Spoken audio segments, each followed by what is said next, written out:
going on, everyone? Welcome back to my YouTube channel, and today I'm going to take you through my 2018 AFL predictions and the ladder.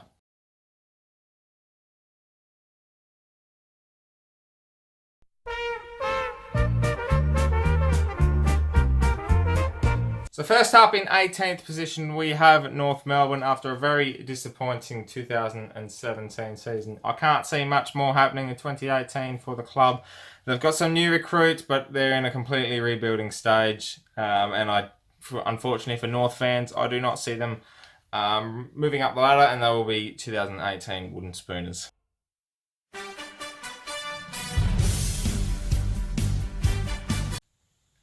Moving along to 17th on the ladder will be the Gold Coast Suns. Some new recruits from different clubs. Hopefully a major improvement from last year and the year before. They've been quite disappointing, especially being a new club. They have lost Gary Ablett this year, so assuming that something drastic changes, I'd say they won't be moving too much up the ladder. But I hope for their sake and for the fans' sake that they do improve. Maybe 5, 6, 7 wins. Who knows?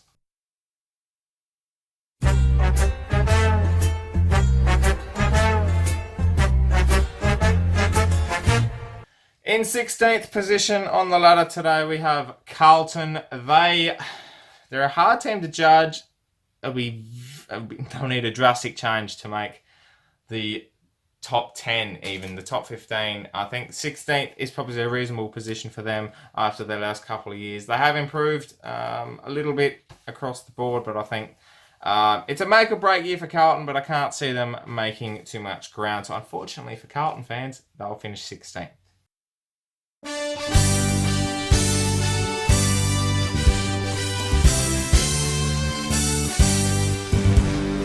Brisbane. Now, for me, these Brisbane Lions, these young cubs, as I'll call them, they're going to improve this year. Whether or not it's big or not, they will win 7 or 8 games, maybe even 9. And I reckon from about 15th to about 10th, there won't be a lot of difference between the teams. I can see this being a very close mid-table pack. And Brisbane, unfortunately, will be at the lower end of that. But look out for Brisbane this year. A couple of home games. They might catch a couple of teams off guard, especially up at the Gabba.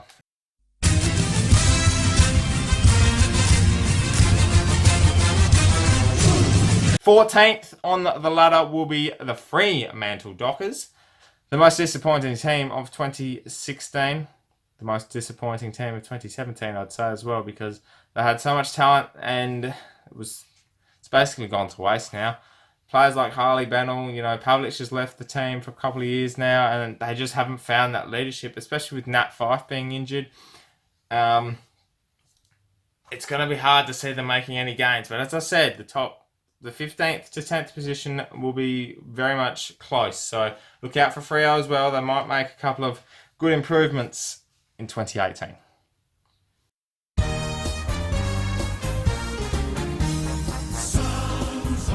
The Western Bulldogs. Now, unfortunately, the 2016 Premiers had a shocking 2017 season. Could not back up their great run in 2016. 2017 obviously was a little bit difficult for them. They had a lot of injuries. They just couldn't get their form, and they didn't have that hard, tough edge football that they played with. And for me personally, they lost a bit of their heart. If they can recover that heart, recover that passion, losing Stringer, just gaining a couple of players through the trade period, you just never know with the Western Bulldogs. 13th for now, but it could change, and they could very well be in the mix for the top 8.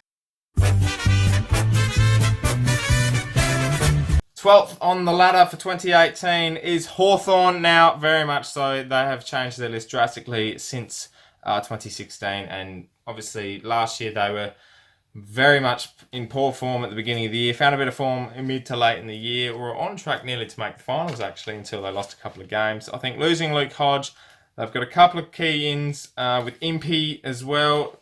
O'Meara's back from injury. They might make a run for the finals. It would be a big ask. They're very much a mid-table team, so we'll see. But as I keep saying, that mid-tier on the ladder, very much in contention. So keep an eye on Hawthorn, everyone. I reckon they might do the job.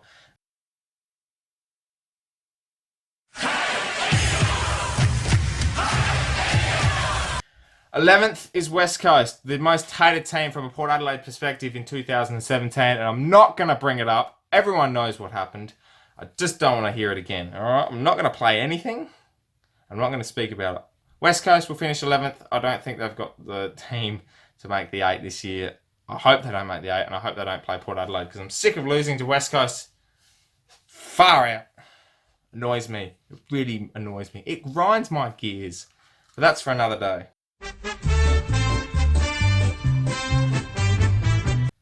Collingwood will finish 10th on the ladder in 2018. Now, Collingwood is my team in terms of I think they could make a very good run for the 8. If they don't muck up, if they don't have any injuries, and they have a good run, you might see Collingwood in the top 8 this year. I know a lot of people will hate that, but they've got a talented list. They've picked up some players. They've got some young kids coming through, and they might hit their straps. They might be the surprise packet of 2018. Who knows? But 10th for now.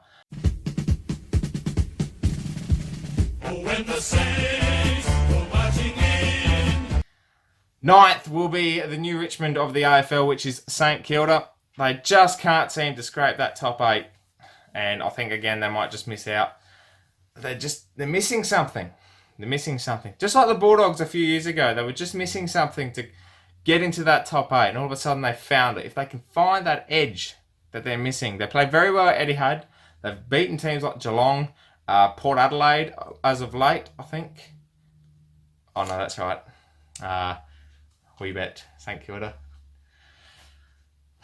Sorry, St Kilda. I'm sorry. I had to bring it up. It's one of the best games I've ever seen in my life. But yeah, St Kilda, I think they've got the talent. And with players like Billings, they've got Dunstan in there. Paddy McCartan, if he can stay fit, you just never know with St Kilda. They're right on the edge. 9th position, I would be very happy with that. But I think you can make the 8. You just got to find that something.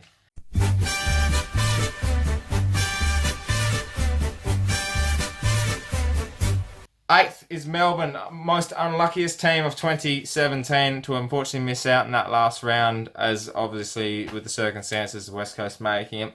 Melbourne will make the 8 this year. They've got the talent. They need to find a way to win those games that they shouldn't lose. And if they can do that, beat a couple of top 8 teams as they did. They beat Port Adelaide last year. They seem to beat Collingwood, the likes of that, very easily. So you just never know. They need to make the 8, Melbourne. This is a big year for them, make or break. If Melbourne make the 8, this will open up many doors for the years to come. Melbourne fans get excited. I think you might just do it this year. 7th will be the Sydney Swans. I think they're going to drop off a little bit this year. I know they had a 0-6 start last year, but went all the way to make the top 4. What was it, 6th? No, they finished 6th, but obviously they went on and started to become a juggernaut and just couldn't quite do it in the finals. So you just never know with Sydney. I think they're still very much a barometer team. They will make the 8. They will do some damage.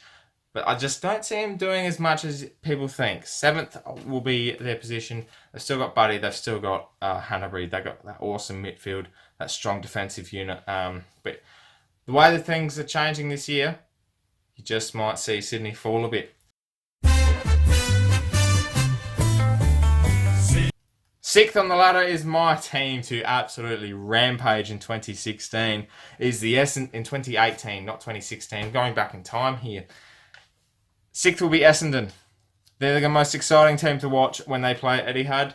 They can't travel too well. I've noticed that, especially to Adelaide and places that don't suit their game style. If they can fix that travelling thing up, you might see them in the top 4. That's how close this top 8 will be this year, as last year was one of the most unique years in the AFL.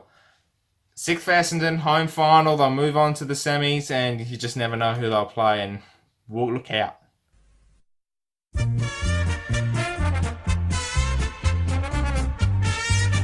5th will be Geelong, or should I say Gary Ablett's 22.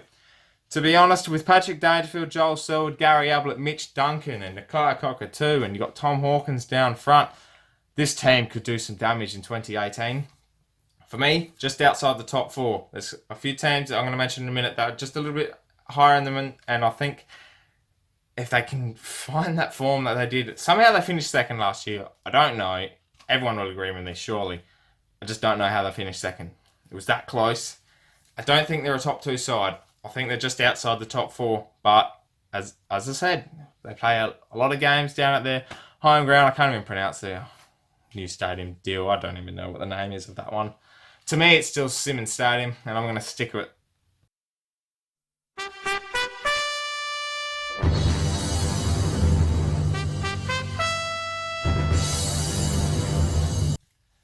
Fourth on the ladder, top 4 time, and it's my boys, the Port Adelaide Power. The Port Adelaide Football Club will finish top 4 in 2018. I think a lot of fans will love to hear this.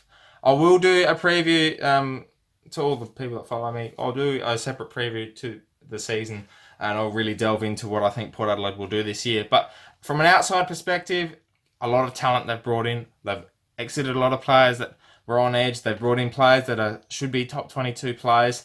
Motlop, Watts, Rockcliffe. They've got Mackenzie, Trengove.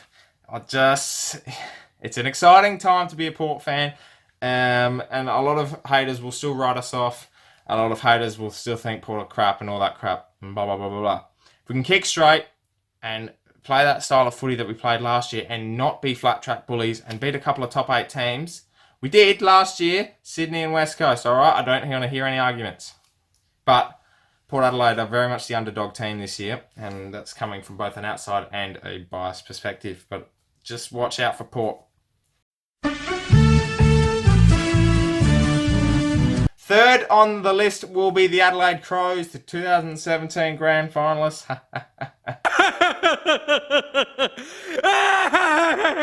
I still believe they're very much in the mix to win the 2018 premiership. They're just such a hard-edged side. They've got so much talent in their team. And, you know, from a Port Adelaide perspective, you just don't want to admit that. But from a general aspect, you've got to look at it in a way where, yep, that's their positives, that's their negatives. If Rory Sloane gets tagged, that's what shuts Adelaide down. They do have some outside run. They've lost a bit with Charlie Cameron going. Jake Lever might hurt a bit down in defence. So be interesting to see what happens with the Crows. But still think top 4, and they'll be very much in the mix for this season. Second will be your 2017 premiers, Richmond. I don't believe they'll have Premier Blues. I think they'll stay right up there. I think they will become a very dangerous side once again. They've got that chemistry in their team that a lot of teams don't have after the premiers. They usually have that one lucky run. Like the Bulldogs, for example. It'll be interesting to see what happens. Will they get a Premiership Blue? The second year, they just can't find that same edge that they had, that same energy that they built up over the year. Be interesting to see. I think they can do it. And I think they might just do it again in terms of winning the Premiership back to back. Imagine that, Tigers fans. You haven't won a Premiership for 31 years. And then, what is it, 38, 31? Somewhere in the 30s. And all of a sudden you come back and win back to back. Sounds pretty sweet, doesn't it?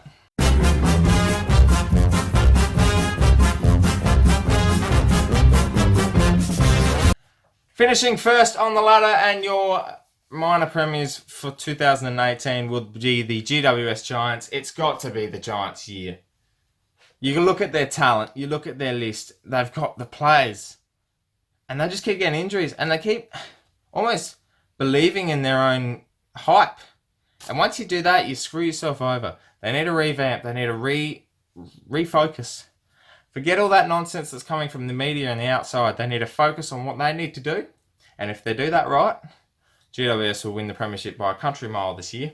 I truly believe they have the right mix to win a premiership. You've got the likes of Jeremy Cameron, Stephen Canelio. They've got the young talent they've brought in from the draft. They have their own academy. All this stuff, and you can't win a premiership. It's got to be their year. And if not, I hope to God it's Port Adelaide.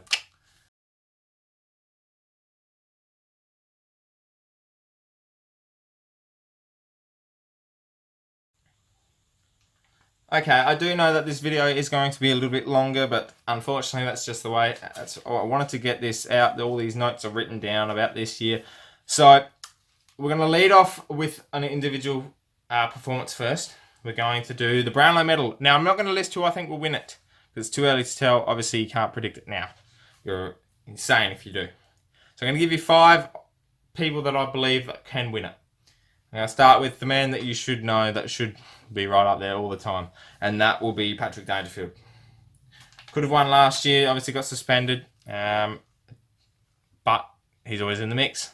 Dustin Martin, last year's Brownlow medalist. Again, if Richmond continued their form, then he's going to be up there once again. Rory Sloane from the Adelaide Crows. I think if he can recapture some of his great form and consistently do it and break that tag, he will definitely be in contention to win a Brownlow medal. I said this last year from a club point of view that a chance would be for this bloke to win. And I think Ollie Wines, if Port Adelaide plays such good football and they play it consistently, and Ollie Wines plays consistently like he has over the last couple of years, then definitely Ollie Wines will be right up there to be Port Adelaide's first Brownlow medalist ever. And one last one, I think Dan Hannebery might just be an opportunity to do it if he just, doesn't get as much injuries, if he can break. Sometimes he just can't find that form, and if he finds that form and plays consistently, there you go, Sydney have a Brownlow medalist. The Coleman medal. This one's a little hard because obviously you have your same players that you believe that can do it. We've got 5 again. Josh Kennedy from the West Coast Eagles, always up there, always kicking goals, and he can kick bags of 7, 8, 9, even 10. He's done it before. So you will definitely see Joshy up there. Buddy Franklin from Sydney, he will definitely, once, as I continue to say, consistent player. Inside, outside midder. Footy player down the forward line, so he'll kick another 60-odd goals. And this one's a little bit left of field, and obviously a little bit biased, Port Adelaide. But Charlie Dixon, he kicked 40-odd goals last year, and if he can hit the scoreboard a bit more, make more of an impact there, Charlie around the ground is an absolute superstar. He tackles hard, marks the ball really well now, which has changed from his 2016 form. So if Charlie can kick a few goals, he will definitely be in contention. And the last couple that I mentioned, Eddie Betts, he always kicks goals for the Crows. And Ben Brown, big Sideshow Bob Brown from North Melbourne. So they're your contenders for the Coleman medal. Now, as I'll state right here before I end the video, obviously this is all my opinion, nothing against the clubs that and all the fans. I mean, it's all my opinion, and my opinion in this world will not matter as much to people. So don't take it to heart. It's just what I feel, and that's what will happen with all media outlets. People will just say what they think and what they feel. If you feel differently, let me know in the comments below. What do you think will happen in 2018? It's going to be a very exciting year nonetheless. And you know what? Let's all celebrate and get ready for a big 2018 because footy's back. Footy is back. So that's what we should be excited about. No matter how bad your team does or how good your team does, let's just celebrate the fact your team is out there on the park giving you 100%. And you've got young players coming through if your team's on the bottom. And if on the top, you're in a grace period. So live it up, enjoy it, because it might not happen for a while. So just take it in. Thank you very much for watching, footy fans. I really appreciate the support on the channel as of late. So if you're new to the channel and you like Port Adelaide and like footy things, please subscribe for plenty more footy content. Okay, thank you very much for watching, everyone. Have a nice day, and I hope your team does well in 2018.